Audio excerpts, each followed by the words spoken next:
അസ്സലാമു അലൈക്കും വറഹ്മത്തുള്ളാഹി. മരണപ്പെട്ടവർക്ക് വേണ്ടി നമുക്ക് ചെയ്യാൻ കഴിയുന്ന ഏറ്റവും നല്ല സ്വതക്ക എന്താണ്?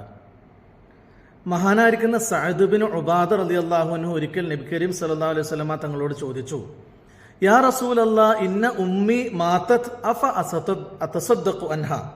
എൻ്റെ മാതാവ് മരിച്ചുപോയി, ഞാൻ എൻ്റെ മാതാവിന് വേണ്ടി സ്വതക്ക ചെയ്യട്ടെ, അങ്ങനെ ചെയ്താൽ അതുകൊണ്ട് കാര്യമുണ്ടോ എന്നാ ചോദിച്ചത്. ഫഖാല നഅം. അപ്പ നബി തങ്ങൾ പറഞ്ഞു, അതെ, സ്വതക്ക ചെയ്യണം. സഅദ് റളിയല്ലാഹു അൻഹു വീണ്ടും ചോദിച്ചു നബിയോട്, ഫഅയ്യു സദഖതി അഫ്ളലു, അങ്ങനെയാണെങ്കിൽ ഏറ്റവും നല്ല സദഖ ഏതാണ് എൻ്റെ ഉമ്മാക്ക് വേണ്ടി ചെയ്യാൻ? നബി സല്ലല്ലാഹു അലൈഹി വസല്ലമ തങ്ങൾ പറഞ്ഞു കൊടുത്തു, സഖ്യുൽ മാഇ, വെള്ളം കുടിപ്പിക്കുക. വെള്ളത്തിന് വേണ്ടി കഷ്ടപ്പെടുന്ന ആളുകളുള്ള സ്ഥലത്ത് കിണർ കുഴിച്ചു കൊടുക്കുക, അല്ലെങ്കിൽ അവർക്ക് വെള്ളം ലഭ്യമാകുന്ന ഏതെങ്കിലുമൊക്കെ സംവിധാനങ്ങൾ ചെയ്തു കൊടുക്കുക.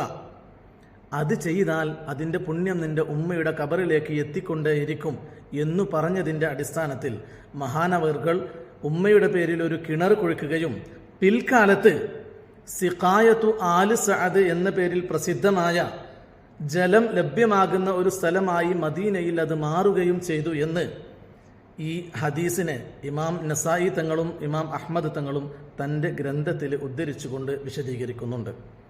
ചുരുക്കി പറഞ്ഞാൽ വെള്ളം കൊടുക്കുക എന്നത് വളരെ പുണ്യമുള്ള കാര്യമാണ്. മഹാനായ അബ്ദുല്ലാഹിബിന് മുബാറക് റളിയല്ലാഹുവിന്റെ അടുക്കൽ ഒരു മനുഷ്യൻ വന്നുകൊണ്ട് തൻ്റെ കാൽമുട്ടിലൊരു മുറിയുണ്ടെന്നും അത് വർഷങ്ങളായി കഷ്ടപ്പെടുകയാണ് എന്നും പറഞ്ഞപ്പോൾ അദ്ദേഹം ചികിത്സിക്കാൻ വഴി പറഞ്ഞു കൊടുത്തത് എന്താ?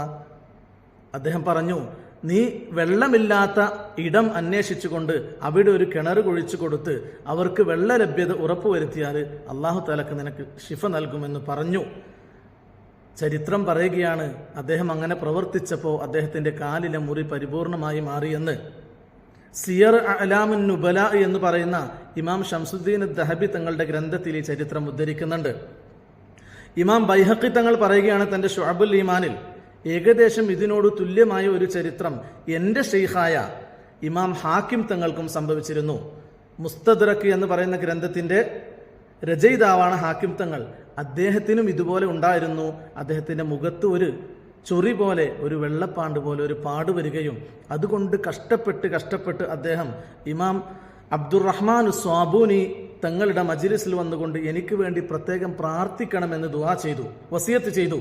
ഈ ഒരു പ്രയാസം മാറിക്കിട്ടാൻ, ഇത് ഇവിടെ ജനങ്ങൾ കാണുന്ന സ്ഥലത്താണ്, കാണുന്നവർക്കൊക്കെ വെറുപ്പ് തോന്നുന്ന രൂപത്തിലുള്ള ഒരു കല, അതിൽ നിന്ന് വെള്ളം ഒലിക്കുന്നുണ്ടെന്നും ഇല്ല എന്നൊക്കെ റിപ്പോർട്ട് കാണാം. ഏതായിരുന്നാലും ഇപ്പം ഇത് മാറാൻ വേണ്ടി ദുആ ചെയ്യണമെന്ന് പറയുകയും, അതൊരു വെള്ളിയാഴ്ച ആയിരുന്നു. അതിൻ്റെ തൊട്ടടുത്ത വെള്ളിയാഴ്ച ഒരു സ്ത്രീ ആ മജ്ലിസിൽ വന്നുകൊണ്ട് അവിടെ ഒരു പേപ്പർ എഴുതിയിട്ട് പോയി. ആ പേപ്പർ എടുത്ത് വായിച്ചപ്പോൾ അതിനകത്ത് കാണുന്നത്, കഴിഞ്ഞ വെള്ളിയാഴ്ച നിങ്ങൾ ഇദ്ദേഹത്തിന് വേണ്ടി ഹാക്കിം തങ്ങൾക്ക് വേണ്ടി പ്രാർത്ഥിക്കാൻ പറഞ്ഞപ്പോൾ ഞാൻ വീട്ടിൽ പോയി അദ്ദേഹത്തിന് വേണ്ടി വല്ലാതെ പ്രാർത്ഥിച്ചു, അങ്ങനെ ഉറങ്ങിപ്പോയി. എന്നെ സ്വപ്നത്തിൽ അള്ളാഹുവിൻ്റെ ഹബീബ് തങ്ങൾ ദർശിച്ചു. നബി തങ്ങൾ എന്നോട് പറഞ്ഞു, നീ പോയിട്ട് അബ്ദുറഹ്മാനു സാബൂനി എന്നവരോട് പറയണം, ഇമാം ഹാക്കിം തങ്ങൾക്കുള്ള ചികിത്സ എന്ന് പറയുന്നത് വെള്ളമില്ലാത്തവർക്ക് കിണർ കുഴിച്ചു കൊടുക്കുക, വെള്ളം എത്തിച്ചു കൊടുക്കുക, അങ്ങനെ ചെയ്താൽ അദ്ദേഹത്തിൻ്റെ അസുഖം മാറും എന്നാണ്. ഇങ്ങനെ ആ പേപ്പറിൽ എഴുതിയിട്ടിരുന്നു. അത് വായിച്ചപ്പോൾ, അത് കണ്ടതിന് ശേഷം ഇമാം സാബൂനി തങ്ങൾ ഹാക്കിം തങ്ങളോട് ഇപ്രകാരം കൽപ്പിക്കുകയും അദ്ദേഹത്തിന്റെ അസുഖം പരിപൂർണമായി മാറി മുഖം പഴയതിനേക്കാൾ സൗന്ദര്യമുള്ളതാകുകയും അതിനുശേഷം ഒരുപാട് കാലം പ്രയാസമില്ലാതെ തങ്ങൾ ജീവിച്ചു എന്നും ഇമാം ബൈഹഖി തങ്ങൾ തന്റെ ശുഅബുൽ ഈമാൻ എന്ന ഗ്രന്ഥത്തിലും ഉദ്ധരിക്കുന്നുണ്ട്. വളരെ പ്രസിദ്ധമായ, വളരെ പുണ്യമുള്ള കാര്യമാണ് വെള്ളം കൊടുക്കുക എന്നുള്ളത്, ജീവിച്ചിരിക്കുന്നവർക്കും മരിച്ചവർക്കും. അതുപോലെ ചെറിയൊരു കാര്യം കൂടി നമുക്കറിയാലോ, ഒരു വേശ്യയായ സ്ത്രീ തന്റെ ഷൂവിൽ ഒരു നായക്ക് വെള്ളം കൊടുത്ത ചരിത്രം. കൊടുക്കുന്നത് വേശ്യയായ സ്ത്രീ, അതൊരു മോശം കാര്യം. രണ്ടാമത്തത് ഷൂവിലാണ് കൊടുക്കുന്നത് വെള്ളം. ഷൂ എന്ന് പറഞ്ഞ ഒരു മനുഷ്യന് ധരിക്കുന്ന വസ്തുക്കളിൽ ഏറ്റവും മോശപ്പെട്ടതാ.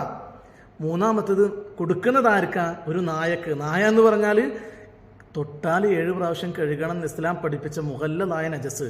ഈ 3 മോശത്തരങ്ങളെയും കവർ ചെയ്തുകൊണ്ട് വെള്ളം കൊടുക്കുക എന്ന ഒരു പുണ്യകാര്യം ആ സ്ത്രീയെ സ്വർഗാവകാശിയാക്കിയെങ്കിൽ, അള്ളാഹുവിന്റെ ഹബീബി ചരിത്രം സഹാബാക്കൾക്ക് പറഞ്ഞു കൊടുത്തപ്പോൾ സഹാബാക്കൾ ചോദിച്ചു, എത്രേ ജീവജാലങ്ങൾക്ക് കൊടുത്താലും ഞങ്ങൾക്ക് കൂലി കിട്ടുമെന്ന്. അപ്പം അള്ളാഹിന്റെ റസൂൽ പറഞ്ഞ മറുപടി എന്താ? പച്ച ഹൃദയമുള്ള എന്തിനു കൊടുത്താലും, ജീവനുള്ള എന്തിനു കൊടുത്താലും കൂലിയുണ്ട് എന്ന. അപ്പോൾ വെള്ളം കൊണ്ടുള്ള സ്വതക്ക വളരെ പുണ്യാണ്. മരിച്ചവർക്ക് വേണ്ടിയാണെങ്കിലും ജീവിച്ചിരിക്കുന്നവർക്കും. പ്രവാസ ലോകത്തൊക്കെ ജീവിക്കുന്ന ആളുകൾ വല്ലാത്ത ചൂടാണ്, ആളുകൾ പ്രയാസപ്പെടുക. നമ്മൾ കഴിയുന്നത് പോലെ ആർക്കെങ്കിലുമൊക്കെ ഒരു ബോട്ടിൽ വെള്ളം അല്ലെങ്കിൽ ഒരു കാർട്ടൂൺ വെള്ളം പ്രയാസപ്പെടുന്ന ആളുകൾക്ക് എത്തിച്ചു കൊടുത്ത് അതിൻ്റെ പുണ്യം നേടാൻ ശ്രമിക്കണം. നമ്മിൽ നിന്ന് മരിച്ചു പോയവരുടെ പേരിൽ ഹദിയായിട്ടോ അതല്ലെങ്കിൽ നമുക്ക് വേണ്ടി തന്നെയോ ചെയ്യാം.